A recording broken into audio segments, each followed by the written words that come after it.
What's up, guys? It's MK Hayden, and I know I haven't uploaded a week. I say that every video, I swear, but yeah, I've just been lazy this week, to be honest. I haven't really had much homework. I've just been like, I don't know, just doing crap. But you know, we have to upload still. So today we're gonna be reacting. So yeah, Halloween's a couple days, so we're gonna be reacting to some Mr. Nightmare today, since we gotta have something.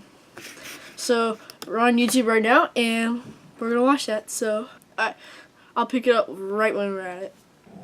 Alright, so we're on it right now. Okay, so it looked kind of creepy. I guess we're gonna watch the anonymous one since there's like 3 stories. So.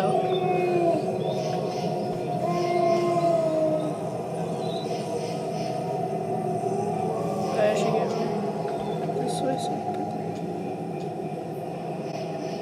Halloween 2016.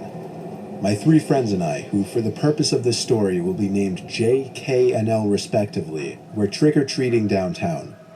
Downtown was always a mob scene on Halloween, only because the houses were so close together, meaning more candy for the amount walked. 10 o'clock was always the time things really started to die down, and by 10:30, we were really the only kids still out trick-or-treating. Only like 1 in 10 houses actually opened their doors this late, so we called it quits with the trick-or-treating and decided to just screw around.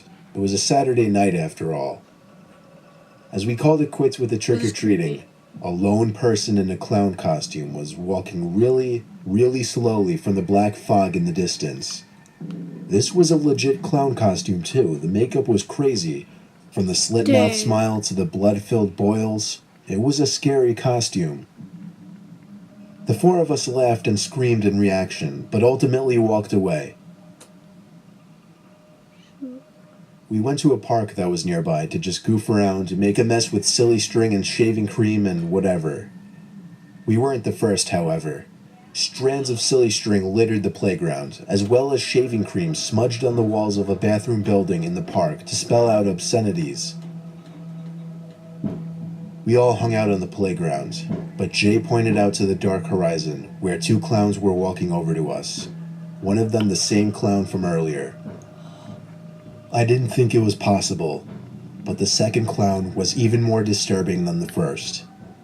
The first clown now seemed to be wielding some kind of long, spear-like object. They both approached us really, really slowly.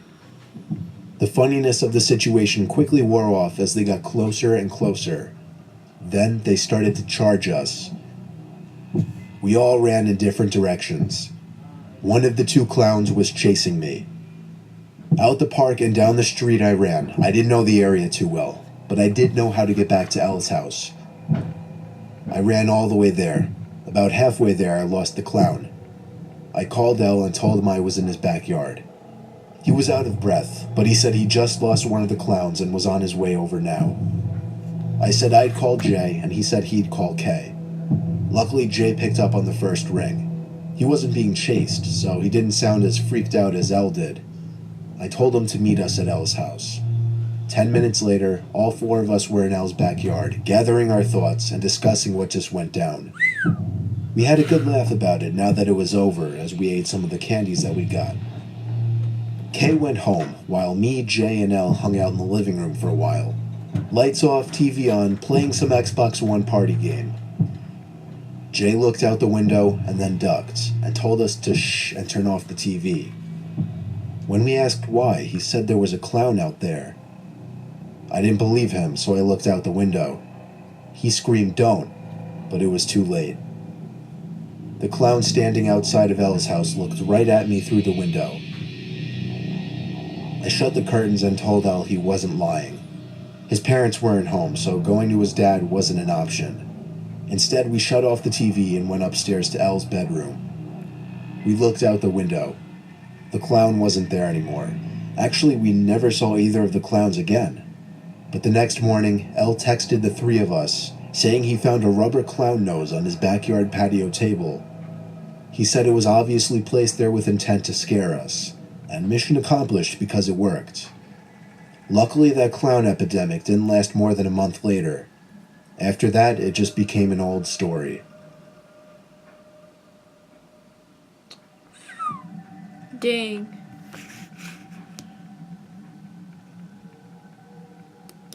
Alright, it's on the second story now. But, dang. I remember last year I dressed up as like a clown, and pretty much like all the parents I had walked by just be like, or whatever like that, you know, just like, get away from my children or whatever. But, yeah, and...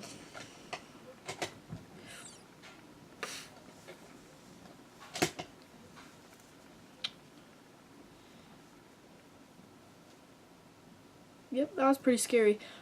Just like his voice is pretty scary, but the stories, they're pretty scary too. But, I don't know, should I make another one? Guys, if you want me to do another one of these, just like, I just go into the description or whatever. Or not, what am I even saying? Go into the comments and just tell me if you want another one. We could do story part 2, and I could just call it whatever I put the title part 2. And then, yeah, I guess that'll be it for you guys today. So, upload tomorrow, 100%. And I guess that'll be it, guys. So, peace out. Feel me like a Hellcat.